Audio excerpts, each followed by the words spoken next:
ఇంకెన్నాళ్ళు రెంటింట్లో ఉంటాం? సొంత ఇంటి కలను నెరవేర్చుకుందాం. Suman TV biggest property expo October 18th, 19th HSCC Novotel Hyderabad. ఇప్పుడే ఫ్రీ ఎంట్రీ కోసం కాల్ చేయండి. నమస్కారం, మీరు చూస్తున్న సుమన్ టీవీ. నేను మీ కీర్తి.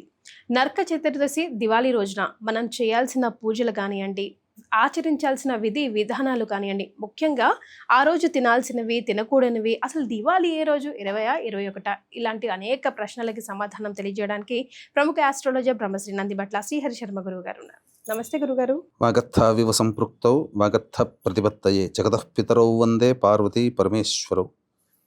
ఆదిత్యాయ చ సోమాయ మంగళాయ బుధాయ చ గురు శుక్ర శనిభ్యశ్చ రాహవే కేతవే నమః. శృంగేరి జగద్గురు పీఠాధిపతులకి, కంచిపీఠాధిపతులకి నమస్కారములు తెలియచేసుకుంటూ కార్యక్రమాన్ని ప్రారంభిద్దాం. గురుగారు, ఈ వీడియో ద్వారా నరక చతుర్దశికి సంబంధించి, దివాళీకి సంబంధించిన విశేషాలు తెలియజేసే ప్రయత్నం చేద్దాం ప్రేక్షకులకి. ముఖ్యంగా దివాళీ ఏ రోజు అన్న కన్ఫ్యూజన్ చాలా ఎక్కువగా ఉంది గురుగారు. 20 21? ఎందుకనంటేనమ్మా, ప్రస్తుతం ఈ ప్రతి సంవత్సరం కూడా జన్మాష్టమి గురించో, ఉగాది గురించో, శ్రీరామనవమి గురించో, ముఖ్యంగా ఈ దీపావళి గురించో ఈ యొక్క కన్ఫ్యూజన్ అనేటువంటిది వస్తుంది. ఈసారి కూడా అదే కన్ఫ్యూజన్. ఏంటనంటే 20వ తారీఖు రోజున మధ్యాహ్నం నుంచి అమావాస్య ప్రారంభమవుతుంది. 21వ తారీఖు రోజున సాయంకాలం వరకు ఉన్నది. అయితే మనకు శాస్త్ర ప్రమాణాన్ని అనుసరించి చూసినట్లయితే సూర్యాస్తమయానికి అమావాస్య స్పర్శ ఎప్పుడైతే ఉంటుందో అప్పుడే ఆ రోజే దీపావళి పండుగ జరుపుకోమని శాస్త్రం. అయితే 20వ తారీఖు రోజున సూర్యాస్తమయానికి స్పర్శ ఉంది. అనేక పంచాంగాల ప్రకారము 20వ తారీఖే పండుగ.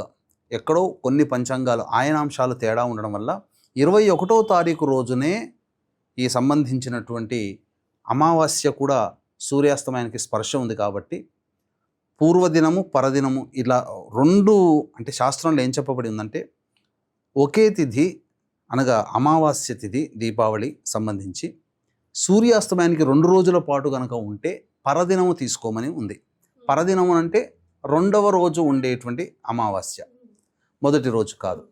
కాబట్టి ఇక్కడ 2వ రోజు అమావాస్య స్పర్శ అనేటువంటిది లేదు. కాబట్టి 20వ తారీఖు రోజునే అందరూ కూడా చేసుకోదగినటువంటి శాస్త్ర ప్రమాణాన్ని అనుసరించి చెప్పబడినటువంటి విషయం. కాబట్టి ఇక కన్ఫ్యూజన్ అనేది లేకుండా 20వ తారీఖు రోజునే ఎల్లరూ కూడా దీపావళి పండుగని ఆచరించదగినటువంటి రోజు.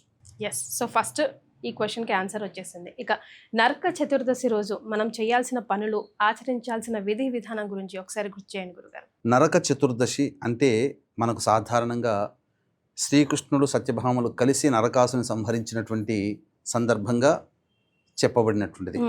అంటే నరకాసురుడు అనేటువంటి రాక్షసుణ్ణి మనం ఈ సందర్భంగా మనం తలుచుకుంటాం. కానీ ఆయన వంశంలో ఈ నరకాసురుడు అనేటువంటి పేరు గల వాళ్ళు 20 మంది గతించారు. అప్పటికే 21 వాడు సంహరించడం జరిగింది. అందరూ కూడా దుష్టులు కాదు. ఈ 21 ఉన్నటువంటి పేరు కలిగినటువంటి నరకాసుడే దుష్టుడు. కాబట్టి సొంత తల్లి చేతిలోనే మరణం పొందాలనేటువంటి వరాన్ని పొందినటువంటి కారణం చేత భూదేవి అంశతో సత్యభామ జన్మించడం, సత్యభామ చేతిలోనే మరణించడం, ఇవన్నీ జరిగి ఆ రకంగా నరకాసుని సంహరించినటువంటి రోజుగా నరక చతుర్దశి అనేటువంటిది బహుళ వ్యాప్తమై ఉన్నది. కాబట్టి దీనికంటే ముందు పండుగ చేసుకోలేదా అనంటే, దీపావళి పండుగ ఎన్నో యుగాలుగా చేసుకుంటూ వస్తున్నారు. కాబట్టి ఈ నరక చతుర్దశి మనము ద్వాపర యుగం నాటికి సంబంధించినటువంటి పాండవ సత్యభామ నరకాసుడికి వృత్తాంతంతో ముడిపడి ఉంది. కాబట్టి నరక చతుర్దశి అని అంటున్నాం. కానీ అంతకుముందు కూడా నరక చతుర్దశి అనేటువంటిది ఉన్నది. దీనిని ఏమని పిలిచేవాళ్ళు అంటే ప్రేత చతుర్దశి అనేటువంటి మాటతో పిలిచేవాళ్ళు.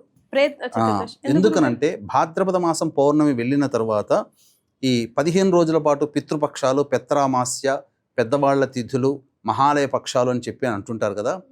ఆ 15 రోజుల పాటు దివ్యలోకాలు, నరకలోకాలలో ఉన్నటువంటి పితృదేవతల ఆత్మలన్నీ భూలోకానికి చేరుకొని వాళ్ళ వంశంలో వాళ్ళు పెట్టబడేటువంటి పిండ ప్రదానము, తర్పణాది కార్యక్రమాలకు సంబంధించినటువంటి పుణ్య ఫలితాన్ని తీసుకొని వెళ్ళిపోయే రోజు ఈ చతుర్దశి మరియు అమావాస్యకు సంబంధించినటువంటిది.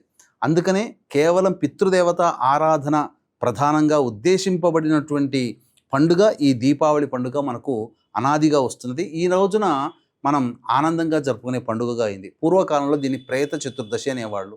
అంటే ఆ యొక్క పిండ ప్రదానం తర్పణాది కార్యక్రమాలు ఆ పితృపక్షాల్లో చేయలేని వాళ్ళు ఎదురు చూస్తారట పితృదేవతలు ఇంకొక మాసం వరకు, ఆశ్వీజ మాసం అంతా కూడా ఎదురు చూస్తారట. కాబట్టి వీక్షించేటువంటి సుమన్ టీవీ ప్రేక్షకులు కూడా ఎవరైతే తమ పితృదేవతలకి, తాత ముత్తాతలకి, తల్లిదండ్రులకి పిండ ప్రదానం చేయలేకపోయారో కనీసం ఈ నరక చతుర్దశి అని చెప్పబడేటువంటి 19వ తారీఖు రోజు అయింది. ఆ రోజున మీరందరూ కూడా పితృదేవతలకి సంబంధించినటువంటి ఆరాధన జరుపుకోండి. తద్వారా పితృదేవతలు ఈ భూలోకానికి వెళ్ళిపోయి వాళ్ళ లోకానికి వెళ్ళిపోతూ ఆనందంగా పంపించే బాధ్యత వంశ వారసులుగా మీది. వాళ్ళు పోతూ ఇలాంటి అధర్మాన్ని ప్రవర్తించేటువంటి కొడుకులని కన్నామా అని చెప్పి బాధపడుతూ వాళ్ళకి బాధ కలిగించకండి, వాళ్ళ శాపానికి గురి కాకండి. ఇకనైనా కానీ ఈ సమస్త మానవుల యొక్క జీవితం బాగుండాలి అని అంటే పితృదేవత ఆరాధనే ప్రధానమైనటువంటి ఆరాధన. కాబట్టి ఈ రోజున పితృదేవత ఆరాధన ఖచ్చితంగా చేయాలి. అయితే ఈ దీపావళి సందర్భంగా ఈ 5 రోజుల పాటు మాంసాహార భక్షణ అనేటువంటిది వదిలేయాలమ్మా. మద్యపానము, మాంసాహారము, ధూమపానము, అలాగే దాంపత్యము ఇవన్నీ వదిలేయాలి. శాకాహార భోజనం చేయాలి. ఇక ముఖ్యంగా ఇవన్నీ కూడా తామస గుణాన్ని ప్రేరేపించేటువంటి వాడకూడదమ్మా. ముఖ్యంగా చాలా మందికి ఏంటనంటే ఈ చతుర్దశి అంటే ఆ రోజు ఆదివారం అయింది కాబట్టి చాలా మంది మాంసాహారం భోజనం చేస్తారేమో, చేయకూడదమ్మా. ఈ రోజున ముఖ్యంగా ఈ 5 రోజుల పాటు శాస్త్రం ఏం చెప్పబడి ఉందనంటే మినప సంబంధించినటువంటి వస్తువులు తినమని చెప్పింది. మినపగారెలు కానీ, మినప ఉండలు కానీ, మినప పిండితో చేసినటువంటి దోశలు ఇట్లాంటివి తినమని చెప్పబడి ఉంది. ఎందుకు అనంటే తర్వాత కాలంలో వచ్చేటువంటి చలి వాతావరణానికి తట్టుకోగలిగేటువంటి శక్తిగా. అందుకనే నువ్వులు ఇవన్నీ కూడా ఈ 5 రోజుల పాటు దీపావళి పండుగ రోజున కూడా నువ్వులు సంబంధించినటువంటి వస్తువుల్ని వాడమని చెప్పబడి ఉంది. అంతేకాకుండా దీన్ని ప్రేత చతుర్దశి అని కూడా అంటారు కాబట్టి పితృదేవతలకి ఆరాధన చేసుకోవాలి. మరీ ముఖ్యంగా ఈ చతుర్దశి సందర్భంగా ఒక దివ్యమైనటువంటి ముహూర్తం ఉంటుందమ్మా. ఆ సమయంలో ఎవరైతే ఇష్టదేవత ఆరాధన చేస్తారో చాలా కొద్దిపాటి సమయమే ఉంటుంది. మధ్యరాత్రి 11:41 నుంచి మధ్యరాత్రి 12:33 వరకు 19వ తారీఖు మధ్యరాత్రి ఉంటుంది. ఈ సమయము చాలా గౌణ కాలము అని చెప్పబడి ఉంది శాస్త్ర ప్రకారం. అంటే కోటి సూర్యగ్రహణాలతో ఎంతటి ప్రభావవంతమైన సమయం ఉంటుందో ఈ యొక్క సమయంలోనే అంత ప్రభావవంతమైనటువంటి సమయం. కాబట్టి ఎల్లరూ కూడా చక్కగా తమ ఇష్టదేవత ఆరాధన అనేటువంటిది జరిపించుకోవాలి. అంతేకాకుండా వీక్షించేటువంటి ప్రేక్షకులు కూడా 22వ తారీఖు నుంచి కార్తీక మాసం ప్రారంభమవుతుంది కాబట్టి ఈ నెల రోజుల పాటు విధి విధానంగా గత 20 సంవత్సరాల నుంచి మహన్యాసపూర్వక రుద్రాభిషేకాలు అనేటువంటి జరిపించడం జరుగుతుంది. సాధారణంగా బయట 10 నిమిషాలు పావు గంట చేస్తారమ్మ అభిషేకం. కానీ శాస్త్ర ప్రకారము మహన్యాసం చెప్పకుండా అభిషేకం చేసేది ఫలించదు కాబట్టి తక్కువ ఫలితం ఉంటుంది కేవలం నమ్మకం మాత్రమే అభిషేకం చేస్తే. కాబట్టి సశాస్త్రీయంగా జరిపించడం జరుగుతుంది. అవకాశం ఉన్న వాళ్ళు ప్రతి రోజు నెల రోజుల పాటు జరిగేటువంటి ఈ మహన్యాసపూర్వక ఏకాదశి రుద్రాభిషేకాలలో మీరు కూడా గోతనామాలు నమోదు చేసుకోవచ్చు. అవకాశం ఉన్నవాళ్ళు కార్యక్రమ తదనంతరం కాంటాక్ట్ చేసి పూర్తి వివరాలు తెలుసుకోవచ్చు. గురుగారు, మరి పూజ ఏ సమయంలో చేయాలి? ముఖ్యంగా నరక చతుర్దశి రోజు. ఇంతకుముందు మనం చెప్పుకున్నట్టుగా నరక చతుర్దశి రోజునంటగా మనం గత వీడియోలో మనం చెప్పుకున్నాం ధనత్రయోదశి సందర్భంగా ఈ 5 రోజుల పాటు లక్ష్మీ పూజ చేసుకోవాలి. కాబట్టి స్థిర లగ్నం అనేటువంటిది సూర్యాస్తమయం తర్వాత ఉండేటువంటి సమయం కాబట్టి సుమారుగా 7:15 నుంచి 9:15 మధ్య కాలంలో లక్ష్మీ పూజ చేసుకోవాలి. ఇష్టదేవత ఆరాధన మాత్రం నరక చతుర్దశి రోజున రాత్రి 11:41 నుంచి 12:33 మధ్య కాలంలో ఇష్టదేవత ఆరాధన చేసుకోవచ్చు. చాలా సంతోషం గురుగారు, ధన్యవాదాలు. సర్వం శ్రీ ఉమామహేశ్వర పరబ్రహ్మార్పణమస్తు.